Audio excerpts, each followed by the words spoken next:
It's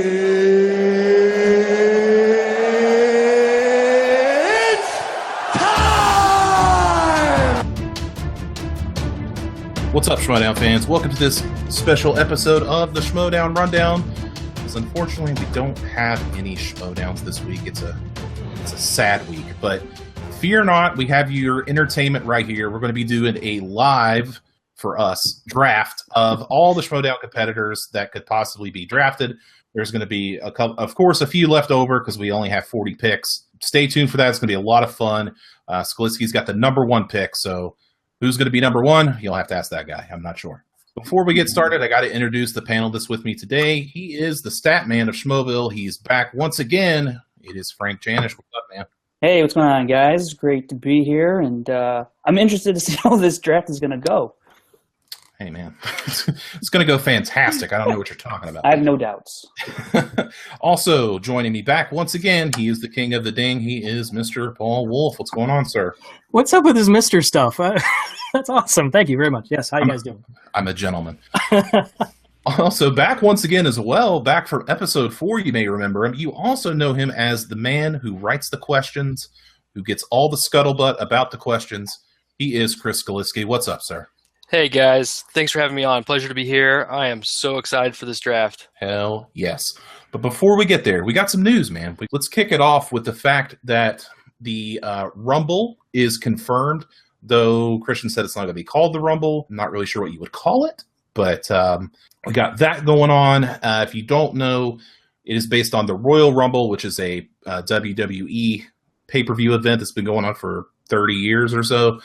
And it is generally 30 participants. There have been, I almost said men, but there have been women in it. Over the top battle royal, both feet touch the floor. Winner gets a shot at WrestleMania. I assume it will follow some sort of formula like that. And of course, fun fact, the first Royal Rumble winner was Hacksaw Jim Duggan. Just wanted to throw that out there. And, Frank, I'm going to start with you, man. I want to get your thoughts. What do you think of a Royal Rumble type Schmoedown scenario? I think it'll be very interesting to see how they do it. I'm not too familiar with the Royal Rumbles. Of course, I've heard the name, but I don't know if I've really seen an actual Royal Rumble before. So as someone going in, Aaron's just shaking his head at me right now. I will send you my WWE Network account, and you need to get caught up. But go ahead. I'm sorry. Yeah. I'm interested to see how it's going to play out. You hear Royal Rumble, you think it's like, 5, 6, 7 guys and going at it once or whatever. I don't know how it's going to work out. I'm curious to see how it's going to work out because you have this. You'll have the Ultimate Schmoedown, and I'm assuming maybe another Spectacular next year. So there's possibly 2 to 3 events this year, and this is just another one, I guess, sometime in the summer. Is that correct? That's the way it looks. Looks like Best of the Rest will be in the summertime. Haven't got a confirmed date on that yet, but looks like that's going to happen. It'd be cool to see this summer event. They'll hold us over to the Ultimate Schmoedown season, if you will, with teams and singles. I'm just going to sit back and wait and see how it unfolds, and I'm sure I will be pleased with it because they have yet to disappoint me in any kind of event that they do. Fair enough. Paul, what do you got for me, man? Yeah, when I first heard that he got an idea for a Rumble type match. I mean, if you really look at the rules, I mean, they first start out 1-on-1, and between years, it's been 60 seconds to 2 minutes. A new competitor comes in, and obviously you get eliminated by getting thrown over the top. So you might think if you get eliminated, you miss a question, you miss a set of questions. I'm not exactly sure. And then with the amount of space that they have, I don't know if they're going to be able to fit how many they need in each one. So, the possibilities are quite endless here. And it really does sound very intriguing. I don't exactly know if it's going to be the mixed bag type of questions, or if it's going to be a certain set after they spin the wheel, or what. I mean, it's just, so the possibilities are quite endless. It's just thinking with the background knowledge we have of all the wrestling that we know from the Rumble, it's be very interesting to see exactly how they might incorporate those rules into a Rumble type match. Again, if it's going to be using the whiteboards, if it's going to be spinning the wheel, or what.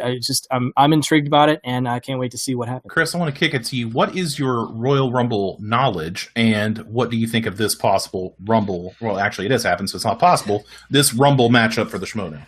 Well, my Royal Rumble knowledge is pretty much nil, as I am not a wrestling guy. Boy. I've heard the term, obviously, like Frank said, but I'm very curious. I'll say very, very curious on how this is all going to shape up. I'm sure Kristian and Mark will give me the lowdown on how that's going to shape up so we can get to work on questions and make sure we have everything ready. So I'll probably have to take a week off work and lock myself in a room so that we're plenty ready. But I am very excited for it. I mean, the spectacular was incredible. So any type of event that they're going to have, I'm super ready for and excited to see.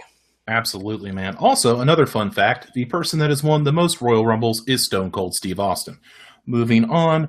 Also, it was announced this week. Where was the ding at? No, never mind. But we're moving on to something else that Kristian announced this week, that the Wenger table is going bye-bye, and we are getting the couch back. We're getting headsets back. We're going throwback Schmoedown, going back to the old format. Paul, I'm going to kick it to you on this one. What do you think of couches and headsets returning? The Wenger table going bye-bye. What do you think? It's nostalgia, really. I mean, people like the couch. I know the people at the beginning when they moved to Phase 6 were calling, like, "Where's the couch? Where'd it go?" You know, they fear change, and they're going to bring it back. And you know what? I mean, that's going to be kind of cool. It's cool to see it. You know, with where they are now, why not? They've got the space for it. They've got the amount of the budget to do that. They can afford to put that couch there instead of the Wenger table. Now, if it's going to replace the Wenger table for like the Schmoes No Show or permanently, I mean that's to be seen. But I kind of like that. And along that with the headsets, I really actually think the headsets might work in their favor, because I know that, you know, the two different tables, the announce table and the competitors table are I think they're like, I don't know if they're perpendicular to each other or they're like level with each other. I don't actually know exactly the layout, but there's been a lot of times where we've even said it on our show. There's a lot of people that say, you know, can you repeat that? Can you repeat that? So with the headset, it'll go directly from the mic to their headset so they can clearly hear it better. And that actually might pick up the pace with answering questions. There won't be a lot of the timer. The countdown with Kristian. So I think that might actually speed the play up a little bit. So that I actually very much enjoy, and why not bring that couch back? Fair enough.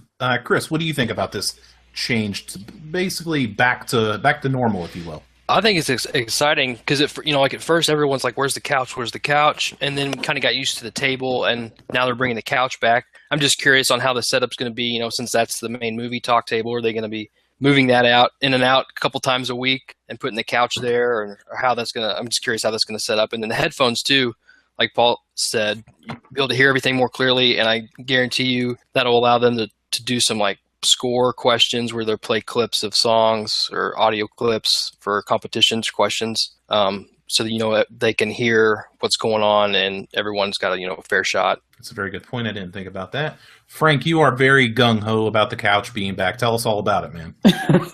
Yeah, I would love to see a rotating amount of couches, a different couch every show. That's what I want to see. I thought you were going to say rotating couch. You know what? Why not? Rotating couch. You know, Austin Powers? Exactly. The one thing that Chris just kind of touched on briefly was, for matches now, if they're going back to the headphones, if they're going to have that kind of setup, you do the scores and soundtracks category a lot better. They can hear, you can play clips now and all that. So I think that'll be cool in terms of how it's implemented for the Schmoedown matches. But, just outside of the Schmoedown as for the show, I really got into the show watching the 2014 Schmoedown and 2015, or more so the 2014 setup, going back and just running through all of those matches. So I kind of really became charmed by the atmosphere that they had going on with that AfterBuzz setup. So if they somehow get back to that, it'll be. I think it'll foster some more fun times, I think, and just the atmosphere will definitely change. Be more of a, you sit at a desk and it's just, we talk back and forth. That can get kind of stale at times, but I think with an added, it's weird to say that a couch might add more dynamic to the setting. They clearly liked it enough that they want to bring it back. So they think it was a good fit for them or a good feel. So I think it'll be a lot of fun. I guess I'll stay on my island about that. No need to go any further. Let's move on. Let's talk about, Kristian was nice enough to put us over this week on the live show, talk very good about us and the Schmoville after show and all that kind of good stuff. Really appreciate him doing that. We have an issue. We actually have two kind of issues. Ken Knapsack does not know who we are, and that's fine because I love Ken. And nothing would make me happier than to win Ken over and have him on the show. And Wendy does not know who we are. I'm trying to woo Wendy to be on the show. I would like to have her on there. We got some work to do, guys. We got some work to do. We need to bring them in. Also, interesting fun fact, Wendy and Perry had a test Schmoedown, and Wendy won. It was very, very interesting to me. Chris, I'm going to kick this one to you. What do you think, A, about Wendy beating Perry, and 2, Wendy possibly competing in the Schmoedown down the road? That was very interesting. I mean, I knew they'd tested it out, but I didn't know who was testing back when they first started. Wendy, that was very interesting, beating Perry. And if she starts competing too, that's just another person in the league, another lady in the league. I mean, she's in all the meetings, all the shows. She's doing the news segments. She does sits there on the movie talk desk. So she chimes in and very knowledgeable, and she hears all these people talking about movies, and she knows plenty herself. So that would be very exciting to see her join the league. Absolutely. Paul, what do you think about it, man? I heard that. I was kind of intrigued myself, and I think I've said intrigued a lot this session already. But I truly believe that could be one more competitor. And if she's apprehensive about doing that, I mentioned this before we got on the air here, maybe have the movie couple be a team and ease her in that way, kind of like how Perry is with Tough Beats being with Voitko, and just kind of be a team there, and then break off if she's confident enough to be in there in the singles. And I really would like to see that. And again, another competitor, female at that, to add to the list, and just more opportunity to see what she does, because she's been there. I think she was with Campia before they even got to Collider. She was kind of the assistant with him, and she's been there. She's heard the stories. She's always there at the table listening to all the movie stories. So she's gathering up that knowledge. She's probably got a lot more knowledge than y'all think. And beating Perry was surprising. And we've all heard what Perry said when we interviewed her about how she was kind of nervous doing it, and being paired in Tough Beats kind of got her up there, and she's still kind of apprehensive with the singles. So if that's the way to get Wendy in, great. I would love to see it. Good points. Frank, what do you got? Yeah, I'd like to see Wendy compete in singles. It kind of makes more sense why now that if Perry's a little apprehensive competing singles, because her and Wendy were the test subjects, and she lost to Wendy. She probably thought, how could I compete with the rest of these people that that she thinks are so much more knowledgeable about movies, and she couldn't beat Wendy. It makes sense that maybe if that's her line of thinking or a part of it, why she was so apprehensive to join singles. But Wendy possibly competing in either singles or teams. I like Paul's idea of the movie couple team thing happening. I would love to see it. I mean, we got a lot of people competing now in the singles, and we need some more teams. So I would like to see teams, and if she wants to go for singles, I mean, who am I to say? So I would welcome it either way. Yeah, I mean, I'm good points all around. I really have nothing to add. It's another female competitor. I mean, the more the merrier. I talked to Kristian a little bit about it. I asked him if Wendy would be competing, and he said that he hopes so, and that he just has to find a place for her on the schedule. So if she's willing to be in the Schmoedown, she will definitely be in it. And if you guys want to, I would encourage you to tweet to Wendy and tell her that you want to see her in the Schmoedown. I mean, the best way to get competitors in there is tell them that you want to see them. If you want to see Wendy, go tweet at Wendy and tell her that she definitely needs to be in the Schmoedown. Now, another piece of news was that, first of all, let me just say this real quick before we get into anything. Josh Macuga was on fire this week.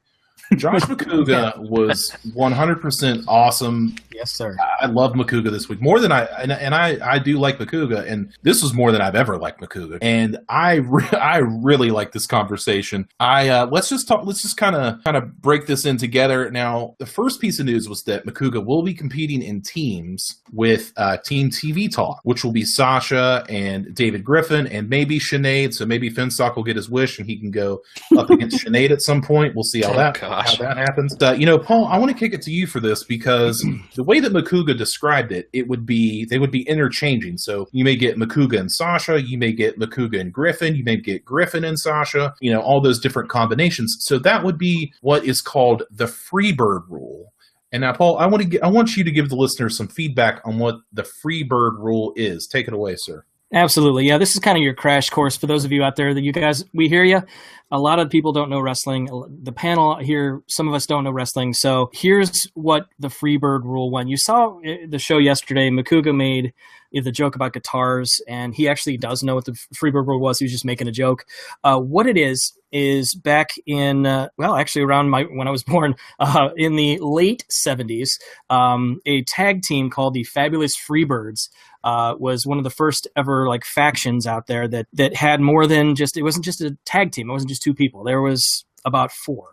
That were as a group, and they interchanged throughout the years. Through the late '90s is kind of when they broke up, but throughout the years they had a lot of groups of members. And so basically, when they won the tag team championships, the Freebird rule means that anybody in the combination of four can compete in a tag team championship match. So it could be Michael P.S. Hayes and Buddy Roberts. It could be Terry Gordy and Buddy Roberts, Michael Hayes and Terry Gordy. So it could be a mixture of anybody, and they can be in that tag team championship match. And that's what Macuga is saying. It could be David Griffin and him, Sasha and David Griffin. It could be Macuga and Sasha. So anybody can compete from that stable that could compete. So that's what the Freebird rule really is. Well, that was a great description of the Freebird rule. And let's jump off of that point, Paul, because I want to get your thoughts on how you think Team TV Talk could fare as a movie trivia team. I think Macuga really touched upon David Griffin's knowledge base. He does have some pretty good knowledge. I mean, yeah, they're gonna pinhole him and like, oh, they're TV. I mean, JT even did the same thing. Oh, you're in a movie trivia contest and you're TV Talk. Well, that's because it's the name of their show. They know movies. I mean, Sasha's been in it before. She competed against Kara, and Macuga obviously has had the most. He's 5-5, and he's been there before. And so we just haven't seen David. I think they're pretty formidable. I think they can be pretty formidable. Again, David's the wild card because we don't know. But I mean, obviously, he's with Collider for a reason. Yeah, it might be TV, but Macuga even said, he even pumped him up pretty hardcore. He's like, he knows his composers, he knows his soundtracks, so he knows things that could potentially balance what Macuga might not know, and do pretty well against any number of teams that might be out there right now. Good points. Frank, what do you think, man? How do you think Team TV Talk could fare in this competition? Well, from a statistics point of view, because what I try to do, or what I've been trying to do, is keep individual statistics for each player in that team. So now if we're going to have 3 to 4 players on a team, that's really going to mess with the statistics in terms of showing just how good a given team is, because you're not really going to know, which could be to the advantage of Macuga's team, because I'm curious, does the opposing team get to know who exactly they're going up against? Is it Macuga and Griffin, or is it another combination, or does that team get to find out when they walk through the curtain? That's pretty intriguing to me. That would be pretty cool, because as viewers, as the competitors, they wouldn't know until we actually see them sit at that table. I'm really interested to see David Griffin. I don't know, something about him, just when you hear him talk, even if it's just about TV, he seems very intelligent, very knowledgeable about whatever he's talking about, that he prepares. And so I would like to think that when it comes to movies, he would be just as knowledgeable and intelligent about movies like he is for TV. So that's one guy I would really love to see compete, not just in teams but in singles. How this Freebird stuff works, just another new thing coming to the Schmoedown this year. So, I'm excited for it. Yeah, definitely have to get you that WWE Network subscription. You'd find plenty of matches between the Freebirds and the Von Erichs. Chris, what do you think about this, man? What do you think about Team TV Talk? Well, speaking of TV Talk, I was just going to respond to JT's little criticism there. Like, dude, you were on a team called Box Office Breakdown. You talked about the box office. You did. Fair enough. But your knowledge is all movies. I mean, for whatever, who cares what their name is? But anyway, I think it'll be really, really cool. Like, I see it as like a 3-person, 3-circle Venn diagram where they all have like their own specialties, but they overlap in a few areas. Sasha's got her strengths. Macuga's got his strengths and his educated random guesses. And I'm really excited about David too. I mean, we've never seen him compete in a singles match or any match at all in the Schmoedown.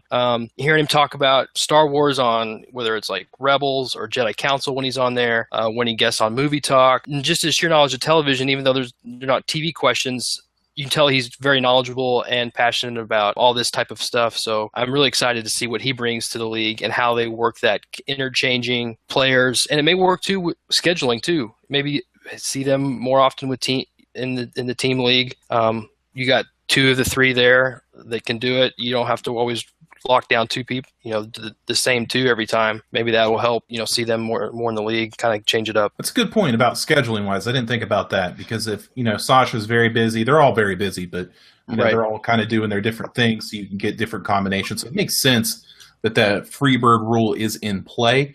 If nothing else, David Griffin seems like the nicest guy ever. And he will bring a touch of class to the Schmoedown, if you will. So, he's a cool dude. I had the pleasure of meeting him a couple years ago at Comic-Con. I was at a meet and greet and sat down with him and Michael Medina and talked for like 20 minutes about sports, TV, movies. It was pretty cool. So he's a really cool dude. There you go. Just as in real life as he is on the TV.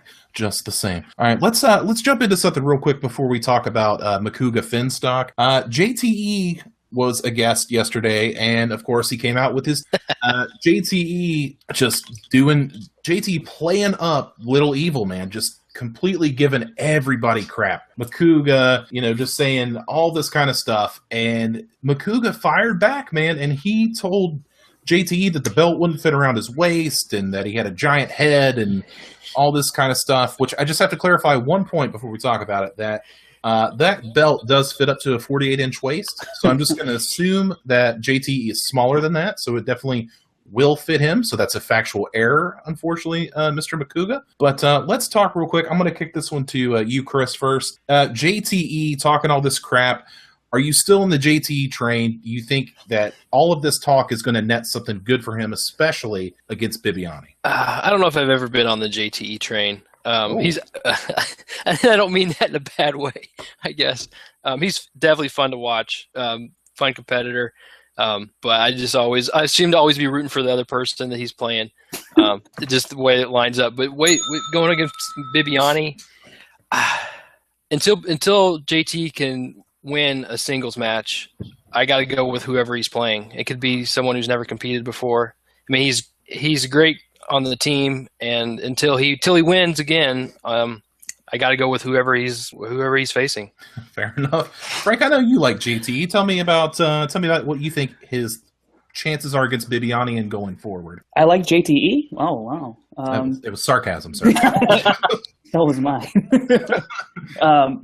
Yeah, geez, JTE. There's just nothing to say. That's really it. I'm just gonna, Good night, everybody. Hey, I'm going to leave it at that. JTE. The end. All right, Paul, what do you got? Hashtag douche canoe. That's all I got to say. That was my favorite thing that Macuga said, by the way. Now, here's the thing about JTE. Almost turned me around. When he said the losses he had in the singles were last question or sudden death, but then you lost to Cody Miller. So you've lost all basic background for your defense there, sir. I don't see any shot, and I believe Mr. McMahon said it well with his theme song, no chance in hell against Bibiani. I don't see it happening at all. I don't. There's no way this happens, and this will be the first squash match of our new season. I don't see him winning at all. And even outside of that, Paul, you were telling me before that the winner of JT and Bibiani gets the winner of Levine and Riley. Is that correct? That is correct. Oh boy, so definitely some exciting possible matchups down the road for that. Okay, let's jump back into Macuga. This is like the Macuga hour. Like I said, man, he was on fire, and he and Finstock, and we found out that Macuga will face Finstock, and I confirmed this with Kristian because to me it was kind of muddy, that the match will be Macuga versus Finstock. The loser, if Finstock loses, he's done. He's done with the Schmoedown for life. Locking the doors, as he said. If Macuga loses, he can still compete in team competition, but he is done with singles forever. So I'm going to kick this one to Frank first. You got the stipulation now. It's big time. What do you think of this matchup? Well, I think Finstock is going to lose. Just plain and simple. And I'm not saying that because Macuga is like a great player. I'm just saying Finstock's that bad. So, Lord. Yeah. No, for real. The terms are pretty interesting. Do I still there's a good chunk of me that feels like even if Finstock loses, we're still gonna get Finstock. Not competing, that's fine, because he really just doesn't have any business competing, giving people easy W's. So as the man, I don't know if that manager stuff is going to hold up. I couldn't really quite make it through all the crosstalk there. He's done. He's done. If he loses, he's done. He's no manager, no nothing. Yeah, see, that's okay. That's what they're saying, but for some reason I just don't completely buy it. I think there's gonna be some sort of, I don't know, loophole that he does. There might be another trial for Finstock to be back in the Schmoedown. That could be something. So I know people out there, I've seen the comments that they don't want to see Finstock go away from the league, but they want to see Macuga win. So I just, somehow, even though Finstock's going to lose, he will lose. I just don't see him completely disappearing, because I don't think anybody's that dumb to let that character of Finstock just completely go away. But I'm going to look forward to this match, because it's going to be a lot of jabs, verbal jabs, back and forth, I think, and it'll be quite entertaining. Chris, will it be the Wild Man, or will Hickory Dickory Doc be ringing out through the Collider Studios? What do you think? I hope it's the Wild Man. I feel like he'll win, but I just don't want some fluke thing where he, like a bad luck spin in the wheel that gets him some weird category or weird questions that where he ends up losing. And I mean, as much as I don't like Finstock's antics, like when he interrupts post-game interviews or comes in there carrying the belts, I'm like, dude, you didn't win the belts. Your team won the belts. Go sit down. But I feel like it was a little harsh on the wager. But I guess you got to amp the stakes. People are gonna get amped for that match.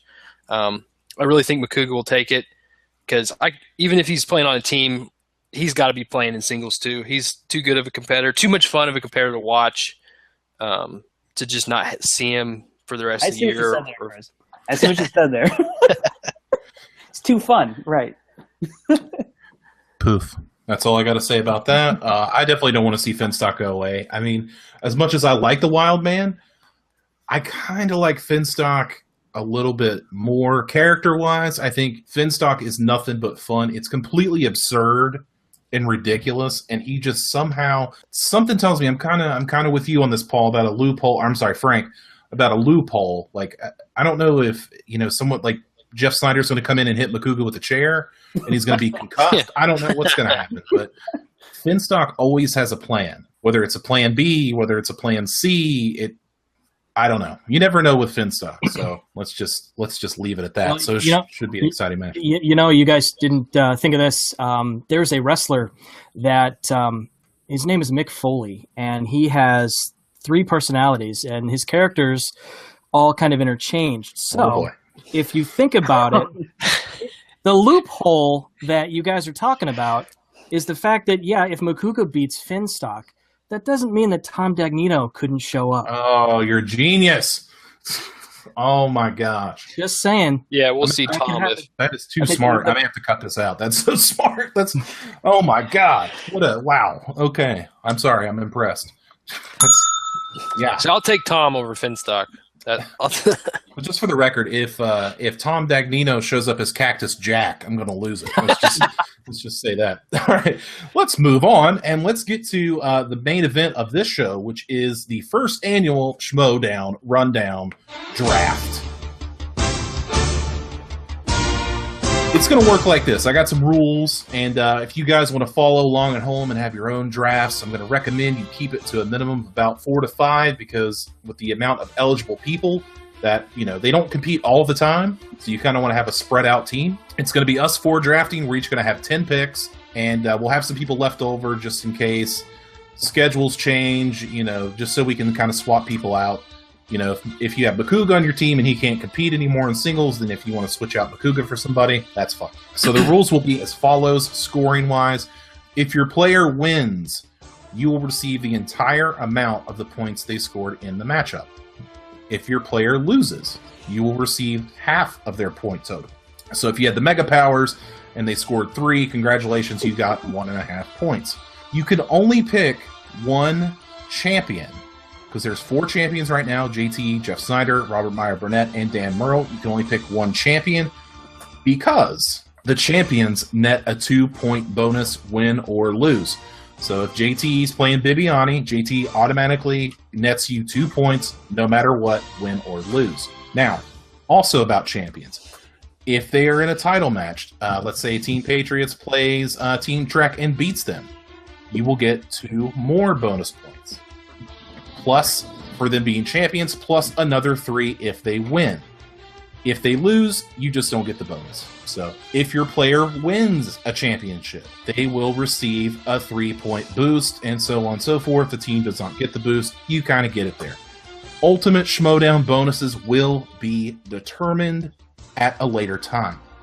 I'm not going to go through the list of eligible draftees. You know this. If you've seen the Schmoedown, everybody is eligible, from Finstock to Sinead DeFries. Everybody is eligible to be drafted. It's, like I said, 10 rounds. The draft order was selected at complete random, as in I put in our 4 names to randomize.org and hit it 10 times. How this is going to work is each player is going to have 10 seconds to pick a player, pick a competitor, and we will move on from there. If you don't get it within the 10 seconds, good God, just try to get it within the 10 seconds. That's all we ask. And we may talk about them for a bit, so you'll have plenty of time. So it's all good. Now, the first round draft will go like this. Skalickly has the number 1 pick. He is sitting in the pole position. I have the 2nd pick. Frank has the 3rd, and Paul has the 4th. You guys ready to kick this off? Let's do it. Let's do it. All right. Skalickly, kick us off. I'm going to give you 10 seconds. Who you got? Okay. Ricky Hayberg. No. Oh, wait a minute. No. Wait a minute. No. All right. My number 1 pick almost got turned around by some comment made on Movie Talk this week, but I went with John Roca. Wow, Roca off the board first. Okay, wow, John Roca. Who was number 1? It is John Roca. I'll go ahead and make my pick. It's Bibiani. So go ahead and mark them off your draft boards. Bibiani at 2. Frank, who you got? I will gladly take Dan Merle. Dan Merle, the first champion off the board. Now, Frank cannot pick another champion. This is going quicker than I thought. Paul, at number 4, who do you have? Mark Andraco. Mark Andraco going to 4. I'm actually kind of surprised at a couple of picks here. I'm not surprised necessarily that Roca was picked or Andraco was picked. I guess I kind of am. But, it seemed high. All right, now we're going to round 2. The draftee order will go like this. Frank will have the 1st. I will have the 2nd again. Paul will have the 3rd. Skalickly will have the 4th. All right. Frank, it is to you.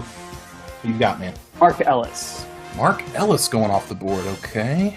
Mark Baby Carrots Ellis. All right. I'm at number 6. I had to put a lot of thought into this one. I wasn't sure where I would be left off here, as I'm totally delaying for time. I am going to take, believe it or not, I'm going to take Jeff Snyder at number 6. So that's my champion, so he is off the board. Paul, who you got at number 7? I've got Mike the Killer Kalinowski. Good, nice pick. All right, got Mike Kalinowski. That was going to be my next one, but all right, never mind. There goes my draft strategy. Skalickly, who you got, man? Number 8 pick draft. Number 8, I got my boy Mark Yodi Riley. Mark Riley, number 8 off the board. Man, Matt Kearns is going to be super pumped about that and pissed that he didn't go number 1. Okay.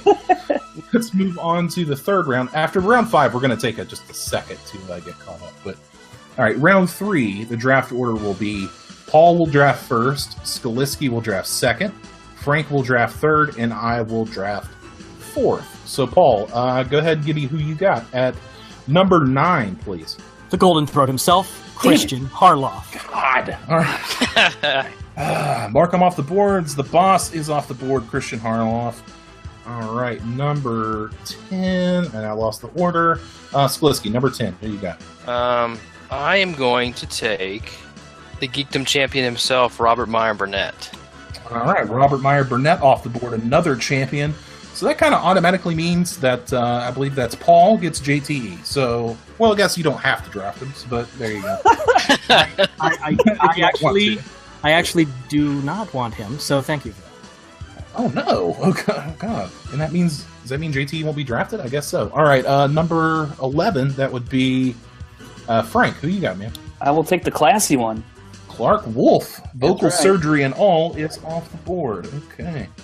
Clark Wolf, the first female competitor taken. Not a bad pick at all. I have number 12. I will take, let's see, I will take the sheriff himself, Drew McWeeny, at number 12. I like Drew McWeeny. I think he's going to do very well. Sorry, guys, I'm writing these down as we go. So, all right, in round 4, Paul will get the first pick once again. I will pick second. Frank will pick third, and Skalickly will pick fourth. Paul, number 12. Who you got? Hold on, I'm getting a first name. Hold on. Where is he? Perry Nemiroff. Okay, Grand Moff Nemiroff off the board. The second lady off the board, it is Perry. All right, and at number 14, I will take Hector Navarro. Hector Navarro off the board. All right, Frank at 15. Who you got? I'm going to take... What was that? yeah, we're sound effects. I'm going to take Voico. All right, Jonathan Voico at number 15. Okay, very good. All right, let me write that down. All right, Skalickly, number 16 is Skalickly. Who you got, sir? I got the wild man, Josh Macuga. Josh Macuga off the board. I like that pick. I like the pick of Josh Macuga. Always getting points, so nothing wrong there. And let's see. That would be more on round 5. And picking first in round 5 will be Frank, then Skalickly, then Paul, and then myself. So Frank at number, that would be 17. Thank you for coming back. Frank at number 17. Who you got? Who you got before you short out again? Oh boy, this is I'm going to pick Brienne. Okay, Brienne Chandler from 6 Degrees is off the board at number 17. Another lady off the board. Let's see. Now we got number 18. That would be Chris Skalickly. Who do you have at number 18 as Brienne just went off the board? Okay.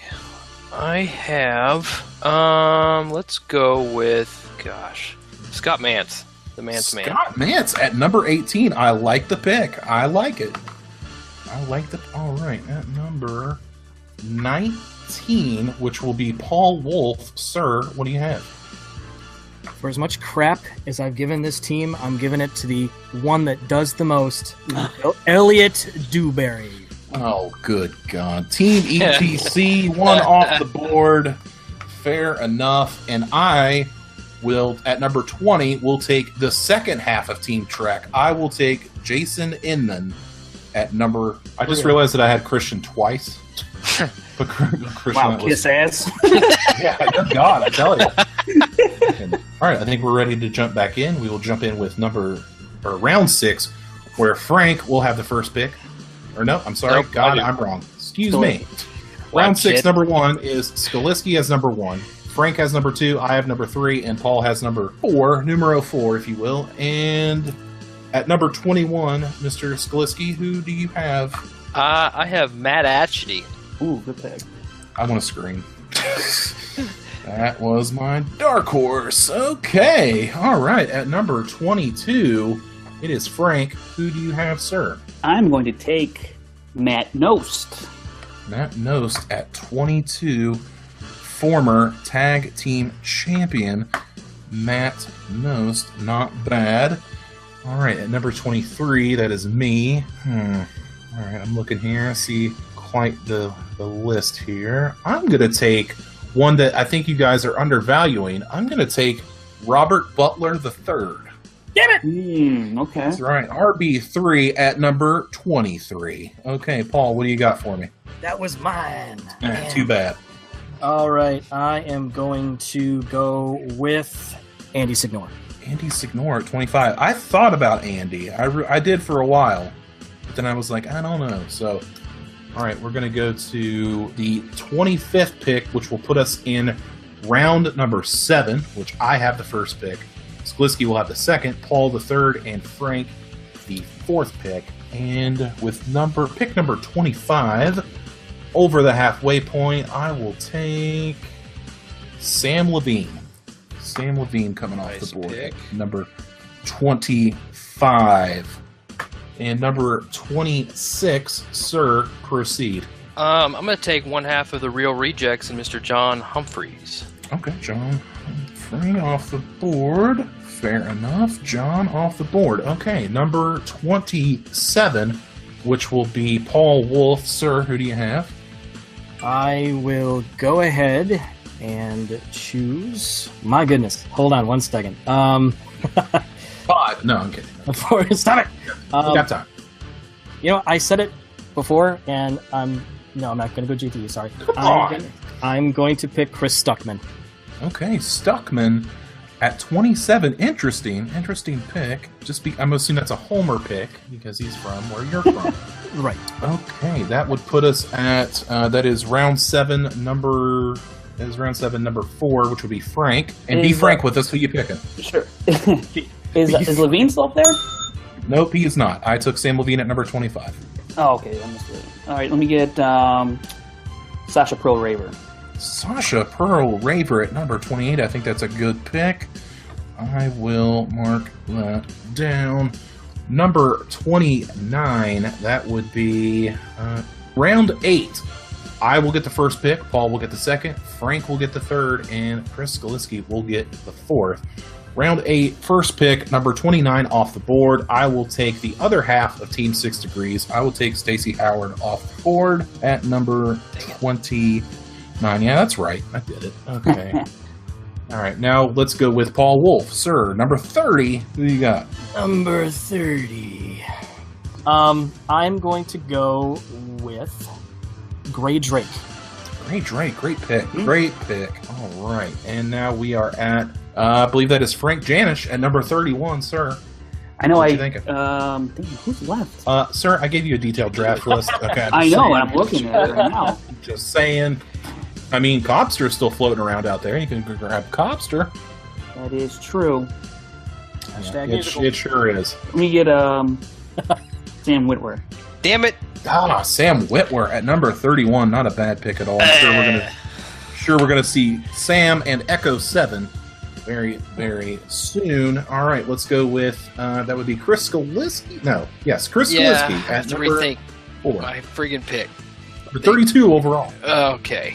Let's see, Mr. Jeremy Johns. Jeremy Johns coming off the board at number 32. Jeremy Johns wrote his name down incorrectly. Okay, that would bring us to round number 9. We're almost there. It will be Skalickly first, then Paul Wolf, then myself, and then Frank. So, Chris Skalickly, you're back. Kick us off again at number 33. Okay. Now, with teams, do we get half the points or the full points of the team if they win, if they're on a team and they win? You get the full points of the entire team. Okay. I'll take Freddie Prinze Jr. Freddie Prinze Jr., not a bad pick. If I'm not going to get Sam, I'll go with Freddie. I like your strategy. Freddie Prinze Jr. off the board, making a lot of 90s girls very happy. All right, at number 34 overall, that would be Paul Wolf's pick. Sir, who are you taking? I'll take your Freddie Prinze Jr. and see Ken Knapsack. Ken Knapsack at number 34. The pit boss, not a fan of the show yet, off the board. Okay, at number 35 overall, that would be the third pick in round number 9. I think you guys are completely undervaluing and forgetting about this person. I will take David Griffin at number 35, another part of Team TV Talk. Griffin DE, whatever you wish to call it. And number 36, that would be Frank. Is Adam Havlicek still up there? He's still there. Yeah, I'll take him. Okay, Adam Havlicek, the other half of Team Superhero News, off the board. Okay, so now we're getting into the nitty-gritty. It is round number 10, the last 4 picks. Kicking us off this time will be Frank, then Skalickly, then myself, and then Paul Wolf will close us out with the last pick. So at number 37 overall, your last pick, Frank, who are you taking? With my last pick, I will take Cobster. Cobster going at number 37. Very nice. All right, Mr. Skalickly, number 38 overall. Oh, goodness. Let's see. Frank took my pick again with Adam. Let's see who is left. Brett Sheridan's still on the board. Just saying. Brett Sheridan. Nick Mundy's still Anonymous. on the board. John Campy is still on the board. Someone you didn't have on the list, but I know is competing. Oh, you got some inside information, I see. Well, it was in a list that Mr. Harloff posted. Sure, of course. Miss Rachel J. Cushing. Rachel Cushing, okay. Very Fellow knowledgeable. co-editor of the website, and was going to be competing down the road, so I will take her. All right, and number 39, that honor will go to me. I'm looking at the board. Got a lot of good people here. I'm going to take the son of Scott Mance. I'm going to take Hal Rudnick at number 39. And Paul Wolf, sir, to close us out. In the NFL draft, they call them Mr. Irrelevant, but not here. We love them all. At number 40, to close us out, who do you have? This is why I chose him last, Mr. JTE. JTE at number 40. That poor bastard goes dead last in the draft. No respect. Number 40. Unbelievable. I mean, there are still some good names up there. I mean, Ashley V. Robinson is still there. John Campia is still on the board. Let's see. Carol Warner's still on the board. Brett Sheridan, Nick Mundy, like I said. Cody Miller, if he pops back in, still on the board. And of course, you know, I'm really surprised that Ricky Hayberg is still on the board. Brad Rutter is still on the board. He was not drafted after the team double jeopardy fiasco. What I want for people to do is if you are reviewing these picks, we'll post them later. We're not going to post them yet because the show obviously isn't out yet. But we will each post our teams. I'll post like an infographic of our teams. I want you guys to tell me who you think has the best team and will win. So definitely let us know. I mean, I think I have the best team. That's just me talking. I think that this is going to be a lot of fun. So it's going to be interesting to see how the rest of this series plays out. Man, a lot of picks off the board. Unbelievable. JT last. Wow, poor bastard. Okay. That's going to... Hey, you know what? Regardless, you don't mess with the wolf pack. Okay. Is that what your team... Yeah. Oh, do you have is that a team name? Gosh. Yes, it is. That's going to do it for this episode of the Schmoedown Rundown. Fun, exclusive, awesome draft edition. I hope that your favorite person was drafted, and if you're out there and you got drafted low or high, as it would be, no hard feelings, please. So before we get out of here, just want to, tell everybody goodbye. So let's start with the stat man himself, Frank Janish. Sir, where can you be found online, and where can people find your amazing stats? Yes, you can find me on Twitter at FrankieJ29. I do post stats from my Twitter page as well as in the Movie Trivia Schmoedown Facebook page. I'm in there answering questions and giving my opinion on certain posts. So if you have any questions about a certain stat, as some people actually did last week, so I'm more than happy to provide those stats if you want them. So just leave me a message or tag me on something, and I'll get back to you as soon as I can. Thanks. Sounds like a good plan. Don't call me Mr. Paul Wolf, leader of the Wolf Pack. Where can you be found online, sir, and what you got going on? Well, I'll be on all the Facebook posts and pages for Schmoedown, Schmoeville, everything. So just find me at Paul Wolf. You can also find me on Twitter at the Mr. Wolf. And I just looked over, and Jonathan Voitko is all up and down, just tweeting everything that we just posted about the draft. So it was kind of cool seeing that just now. So it's at the Mr. Wolf. You'll also find me on Instagram at the Mr. Wolf 12. Thanks for the ratings. Here we go. Fantastic. All right. And of course, our special guest back once again when he's not in a padded room writing questions locked to a bed or something is Chris Skalickly. Sir, where can you be found online and what you into? You can find me on Twitter at Schlick51. You can find me on the Schmoeville and Movie Trivia Schmoedown Facebook page. Also, find me and all the other great writers at schmoedown.com for great editorials, news articles.